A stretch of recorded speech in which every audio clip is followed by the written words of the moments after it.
Bell घंटी को भी दबा दें ताकि हमारे नए वीडियो आपको लगातार मिलते रहें।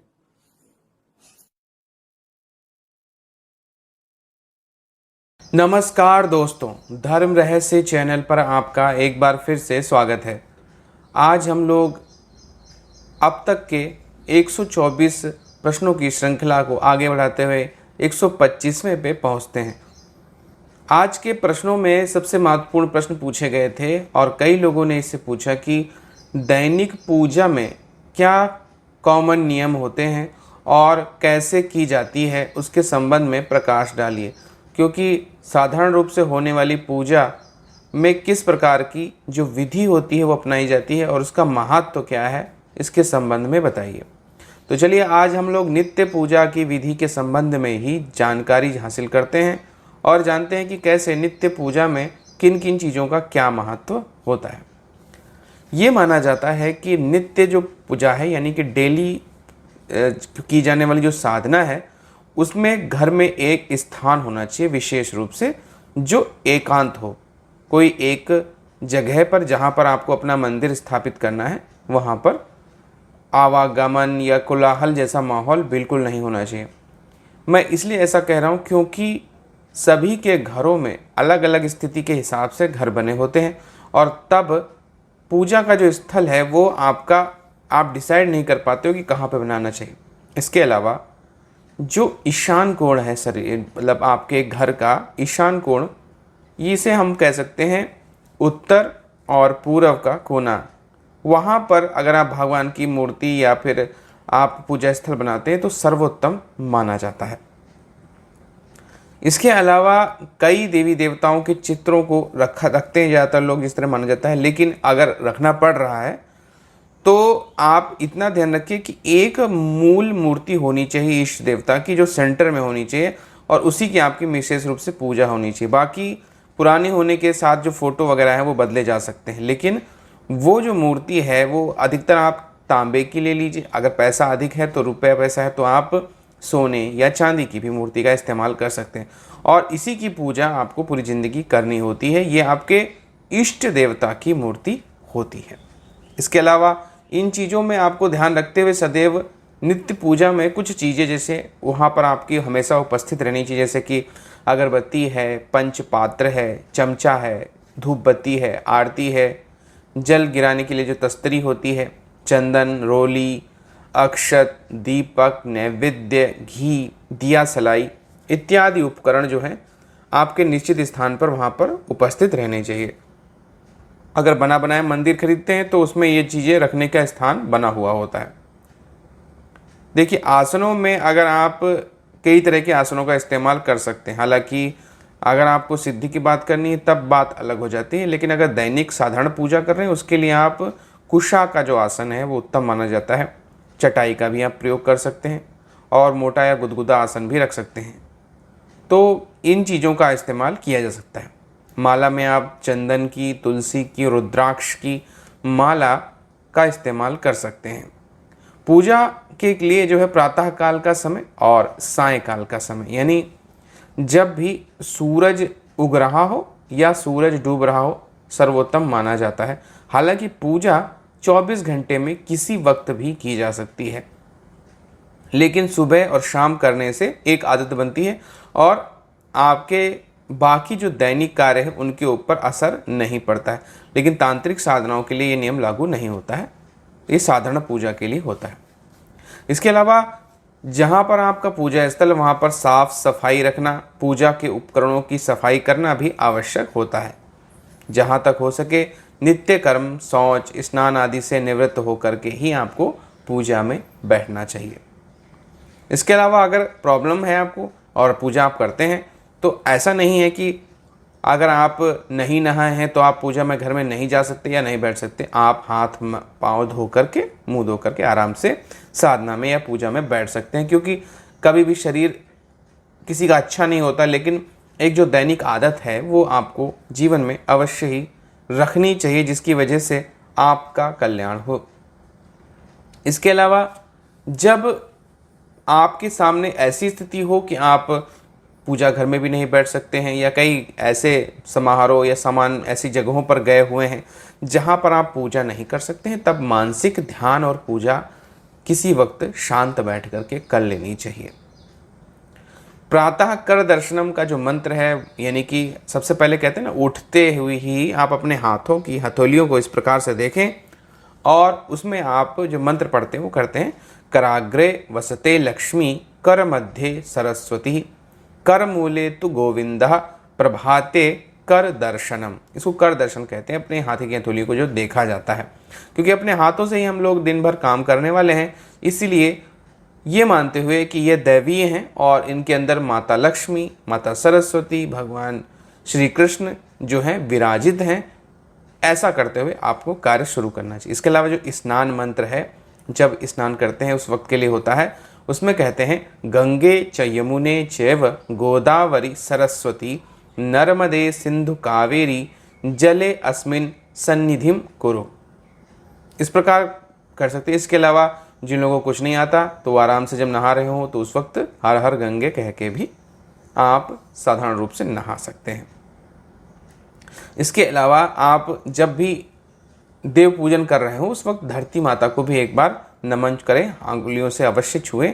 पृथ्वी क्षमा स्तोत्र जो होता है उसको पढ़ना चाहिए, क्योंकि कहा जाता है कि माता लक्ष्मी का जो मूल स्वरूप है वो माता पृथ्वी ही है और माता पृथ्वी के ऊपर ही सब कुछ कार्य हम करने जा रहे हैं, तो इनका भी एक बार ध्यान नाम प्रार्थना अवश्य कर लेनी चाहिए, जिससे साधना से पहले तो माता जो है प्रसन्न अवश्य होती हैं। और क्योंकि माँ है वो, उनका हम नाम नहीं भी लेंगे तो भी कोई फ़र्क नहीं पड़ने वाला है, लेकिन आपका भी कर्तव्य बनता है कि उनका नाम वगैरह ले लिए। कैसे कि समुद्र वसने देवी पर्वत स्तन मंडिते, विष्णु पत्नी नमस्तुभ्यम पाद स्पर्शा क्षम स्वमेव। इस प्रकार से पृथ्वी क्षमा प्रार्थना होती है। देखिए, आप इसके बाद जो इष्ट पूजन होता है इसमें क्या होता है कि सबसे पहले आवाहन होता है मंत्र के लिए। आमंत्रण के लिए आप अक्षत का प्रयोग करते हैं, भी बहुत साधारण सी विधि है और आपको पता होना चाहिए कि हम किसी भी देवता का जब आवाहन करते हैं तो आमंत्रण के लिए अक्षत का प्रयोग किया जाता है। जो चावल होता है इसको डाला जाता है, इस प्रकार से छिड़का सा जाता है, ये आमंत्रण होता है, यानी कि मैं आपको बुला रहा हूँ। स्नान के लिए जब आएंगे तो उनको स्नान कराया जाता है, स्नान के लिए आप हल्का सा जल छिड़क देते हैं उनके ऊपर। और जब ये मानते हैं कि स्नान उनका हो गया, इसके बाद स्वागत कर रहे हैं तो स्वागत के लिए आप उन पर चंदन अथवा रोली लगाते हैं। सुगंध के लिए, उनके स्वागत के लिए आप अगरबत्ती, धूप बत्ती या ऐसी चीज़ें जलाते हैं। सम्मान के लिए फिर उनके लिए पुष्प अर्पित करते हैं। आहार के लिए, यानी जब आप उनको भोजन के रूप में कुछ देते हैं तो वो नैवेद्य होता है, कोई फल, मेवा या मिठाई होती है। और अभिवादन के लिए, अभिवंदन जब किया जाता है उसके लिए आरती, कपूर और दीपक किया जाता है। तो लगातार अभिवंदन और लगातार जाप के लिए सामने दीपक जलाया जाता है। कई बार ये सब प्रश्न पूछा जाता है कि क्या दीपक का क्या महत्व है और दीपक को किस प्रकार से जलाना चाहिए, और उसमें दीपक की जो विशेष रूप से, क्योंकि पूजा में कहते हैं अगर दीपक का इस्तेमाल नहीं है तो पूजा अधूरी है, शून्य है, उसका कोई महत्व नहीं है। इसलिए आज चलिए दीपक के बारे में भी बात करते हैं कि पूजा में दीपक का महत्व क्या होता है। देखिए, भगवान तक प्रार्थना पहुंचाने के लिए ही हम उनका एक स्वरूप मानते हैं जिसमें दीपक सबसे ज़्यादा महत्वपूर्ण होता है। दीपक जो होता है वो अगर पूछा जाए किस वस्तु से बना है तो दीपक जो है मिट्टी, आटा, तांबा, चांदी, लोहा, पीतल या सोने का बना हो सकता है। लेकिन मूंग, चावल, गेहूं, उड़द और ज्वार को अगर सामान्य भाग में लेकर के इसके आटे का अगर आप दीपक बनाते हैं तो सर्वश्रेष्ठ माना जाता है। यानी कि मूंग, चावल, गेहूं, उड़द और ज्वार, इनको आपस में मिला करके आटे का जो दीपक बनेगा वो सबसे उत्तम माना जाता है। भगवान की पूजा में मिट्टी के दिए शुभ माने जाते हैं। प्राचीन समय में पीतल धातु की जो पूजा रखते थे उसको शुभ माना जाता था। पूजा में पीतल का दीपक जलाने से आपको आयु और आय दोनों में वृद्धि होती है। दीपक को समय समय पर साफ करते रहना चाहिए और उसे गंदा नहीं होना चाहिए। रोज दीपक अवश्य ही आपको जलाना चाहिए।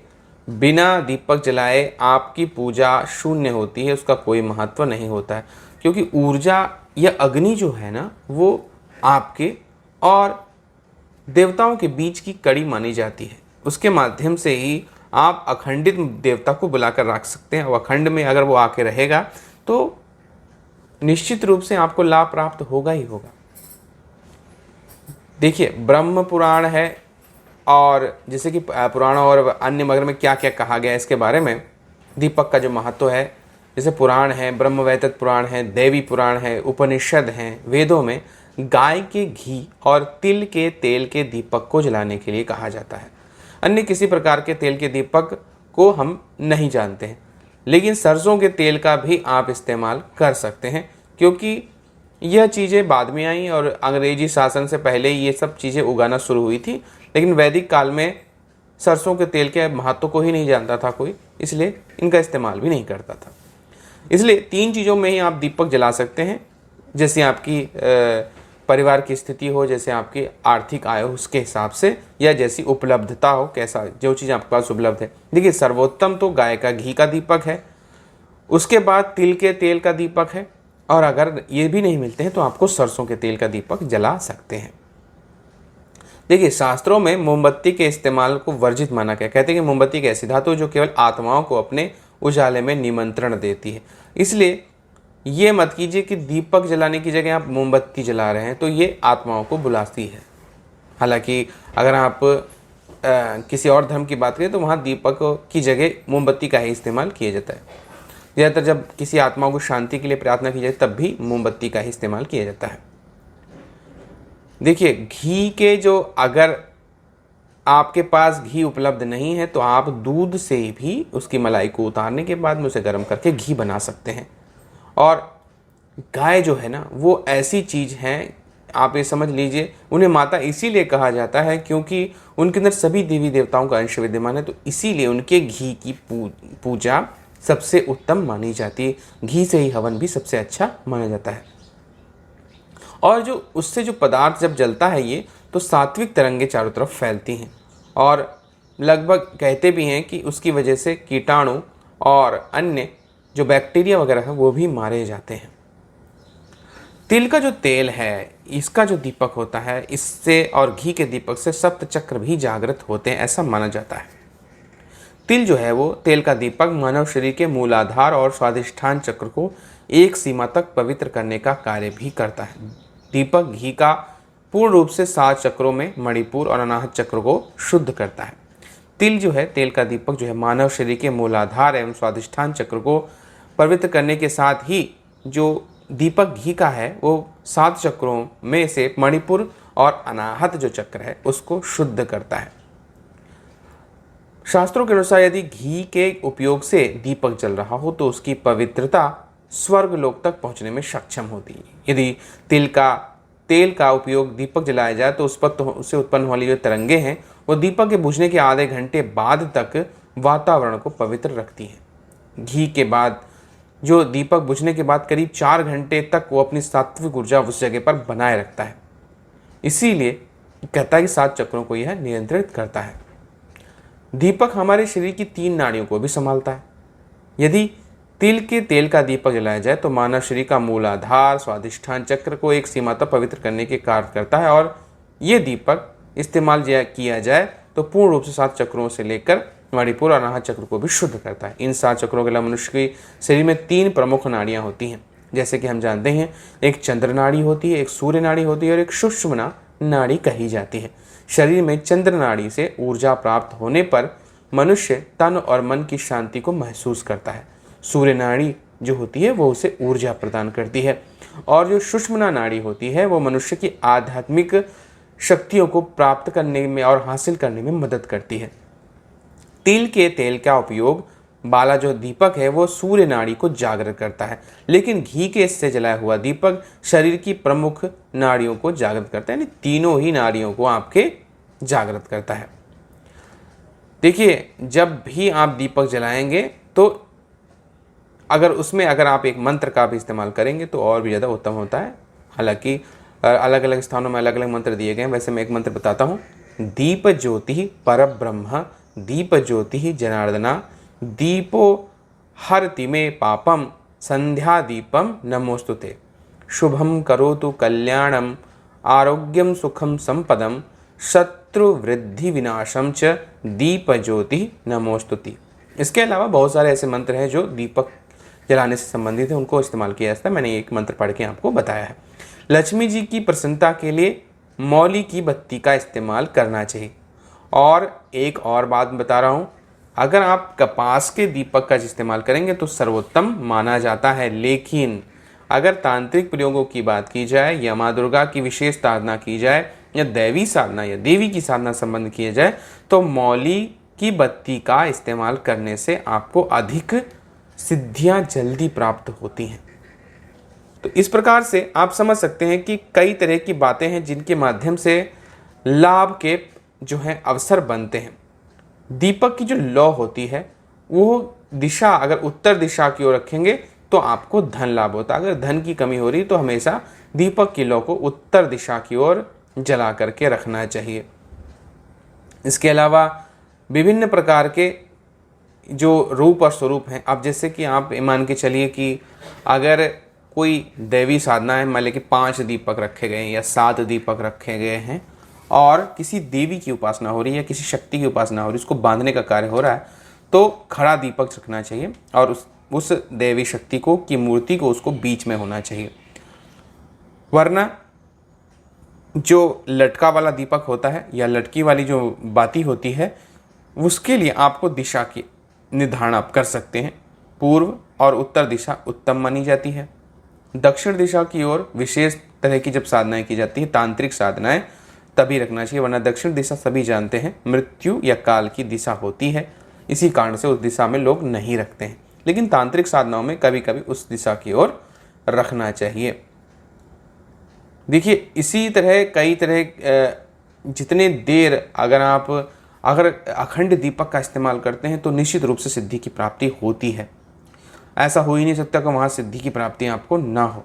इसीलिए जो 21 दिन की साधनाएं होती हैं, 41 दिन की साधनाएं होती हैं या कोई भी अखंड साधना हो रही है, अगर उसमें अखंड दीपक का आप इस्तेमाल कर रहे हैं तो दैवी शक्ति को वहाँ आना ही पड़ता है, क्योंकि लगातार उनके नाम से दीपक जलाया जा रहा है। और अग्नि देवता जो है वो एक प्रकार से संबंध कारक देवता है।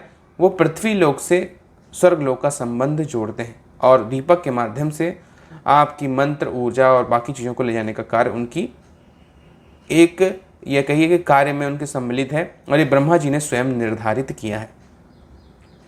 तो इस प्रकार से आप समझ सकते हैं कि कैसे दीपक जलाना है और दीपक को किस प्रकार से रखना है, बाकी चीज़ों को कैसे संभालना है और साधारण जो नित्य पूजा है उसमें क्या क्या चीज़ों का आपको ध्यान रखना होता है। और सदैव सकारात्मक ऊर्जा के लिए घर में दीपक अवश्य ही जलाना चाहिए। तो अगर आप जो कुछ छोटे मोटे प्रयोग हैं उसके बारे में मैं बता देता हूँ हल्का फुल्का, कि अगर ईश्वर की कृपा के लिए आपको एक मुखी दीपक जलाना चाहिए। अगर आपको ईश्वर की कृपा प्राप्त करनी है या सिद्धि की प्राप्त करनी है। कर्ज मुक्ति के लिए 9 मुखी दीपक जलाना चाहिए। अगर आप परेशान हैं, आपने कर्जा हो गया, रुपए पैसे की समस्या आपके ऊपर बनी हुई है, आपको रुपए पैसे लौटाने हैं, तो 9 मुखी दीपक जला करके साधना करनी चाहिए। स्वस्थ यानी स्वास्थ्य आयु की रक्षा के लिए 2 मुखी दीपक जो है अच्छा माना जाता है। विरोधियों और शत्रुओं को शांत करने के लिए, जो विरोधी हैं आपके शत्रु हैं, उन सबको अगर शांत करना है किसी प्रकार से, तो आप 3 मुखी दीपक जो है यानी 3 मुख उसके होने ही चाहिए। नौकरी, रोजगार, कैरियर इत्यादि के लिए हर शनिवार को पीपल के नीचे 4 मुखी दीपक जलाने चाहिए। तो ये हो गई बात दीपक की, क्योंकि दीपक सबसे महत्वपूर्ण है दैनिक पूजा में। तो मैंने आज लगभग दैनिक पूजा के संबंध में आपको बहुत कुछ बताया है। आशा करता हूँ कि आपको आज का वीडियो पसंद आया होगा। आप सबका दिन मंगलमय हो। धन्यवाद।